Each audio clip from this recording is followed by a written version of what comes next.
So then things pop off from there. They're squaring up. Aaron's like, have you not seen my previous work? I run the Fade. And the security guard's like, I'm twice your size, dude. What's wrong with you? And it's quite literally an unstoppable force meets an immovable object. Otherwise, what? Otherwise, what? What you gonna do?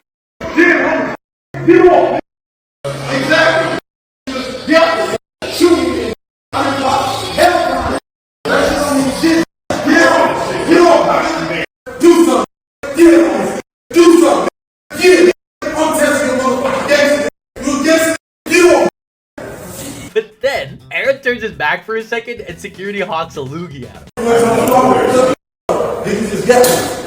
Get right. Ooh.